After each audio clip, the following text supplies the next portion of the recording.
इन दिनों मनेंद्रगढ़ नगर पालिका परिषद ने सीएमओ की पदस्थापना का मुद्दा जमकर गरमाया हुआ है। दरअसल कुछ दिन पहले नगर पंचायत खोंगा पानी में सहायक राजस्व निरीक्षक के मूल पद पर मुक्ता चौहान को सूरजपुर से वापस भेजा गया था, लेकिन बाद में संशोधित आदेश में उनकी पदस्थापना महेंद्रगढ़ नगर पालिका में कर दी गई, जिसको लेकर कांग्रेस और भाजपा दोनों ही दल के कई पार्षद नाराज हैं। इन्होंने रायपुर जाकर क्षेत्र के विधायक मंत्री श्याम बिहारी जायसवाल से मिलकर अपनी नाराजगी जताई। इसके बाद श्याम बिहारी ने नगरीय प्रशासन मंत्री को विचार के लिए पार्षदों का आवेदन भेज दिया। मुक्ता चौहान ने एक तरफा प्रभार लिया। इधर सीएमओ बनने के बाद मुक्ता सिंह चौहान ने प्रभार ग्रहण करने से पहले शाही अंदाज में नगर पालिका कार्यालय और अपने कक्ष को बैलून से सजवा दिया, साथ ही हवन पूजन भी करवाया, जो चर्चा का विषय बना है। नगर पालिका अध्यक्ष प्रभा पटेल का कहना कि वह तीसरी बार अध्यक्ष बनी। कभी कोई सीएमओ अपने पदभार के लिए इस तरह से नगर पालिका को सजाने और हवन करने का काम नहीं किया, ये सब उनकी जानकारी में नहीं है।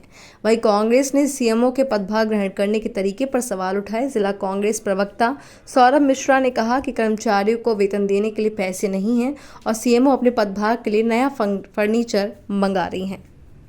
आया कि पेमेंट नहीं हुआ है। हाँ, सजावट का जानकारी नहीं है। मैडम ने मुझे बोला कि मैं आ जाऊंगी और आप रहेंगी तो अच्छा रहेगा, तो मैं बोली नहीं, मैं तो बिल्कुल रहूंगी वहाँ पे, पर सजावट का मुझे जानकारी नहीं है कि नगर पालिका में क्या हो रहा, सजाया जा रहा या क्या पूजा पाठ हवन, इसकी जानकारी मुझे नहीं है। फर्नीचर चेंज हो रहा, इसकी जानकारी मुझे नहीं है। नहीं, हमने सीएमओ के प्रभार में कभी नहीं देखा। यहाँ तक कि हमारे सभी मीडिया के बंधु बैठे हुए हैं। मैं स्वयं कार्यभार जब ग्रहण की तो मैं कोई हवन पूजन ऐसा कुछ भी नहीं हुआ। मेरे कर्मचारी ही बुके से स्वागत किए। मैं अपने चेंबर में भगवान का हाथ जोड़ते हुए अपने चेंबर में आ गई थी। ये पहली बार ऐसा हुआ है। बेहद दुर्भाग्यजनक है, जहां पिछले 3-4 महीनों से नगरीय निकायों में कर्मचारियों के वेतनों का भुगतान नहीं हुआ। वहीं दूसरी ओर नए सीएमओ के पदस्थापना में ऑफिस में नए कुर्सी, नए सोफे लाए जा रहे हैं, कार्यालय को फूल, माला, गुब्बारों से सजाया जा रहा है।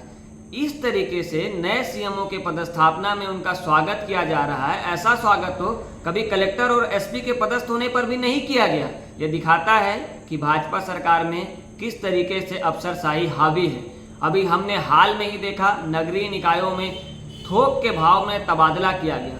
उस तबादला सूची को अगले ही दिन संशोधन आदेश जारी कर आधे से अधिक सीएमओ के आदेश को संशोधित कर दिया गया। हालिया उदाहरण है बैकुंठपुर, जहां सीएमओ पदस्थ होती हैं और अगले ही दिन उन सीएमओ को हटाकर एक नई सीएमओ को पदस्थ कर दिया जाता है।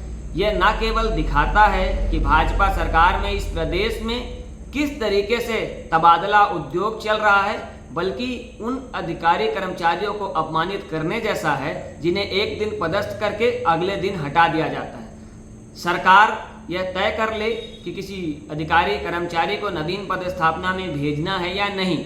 यदि भेजना है, आदेश होता है तो उस आदेश का पालन किया जाए। यदि अगले ही दिन उस आदेश का संशोधन करना है तो सरकार किसी भी स्थानांतरण आदेश को जारी करने से पहले विचार विमर्श कर ले। जिस तरीके से प्रदेश में भाजपा सरकार तबादला उद्योग चला रही है, उसको देख के ऐसा लगता है कि भाजपा इस प्रदेश में सरकार न चलाकर इस प्रदेश में सर्कस चला रही है और हम सभी लोग मजबूरी बस उसे बैठकर देखने के लिए मजबूर हैं।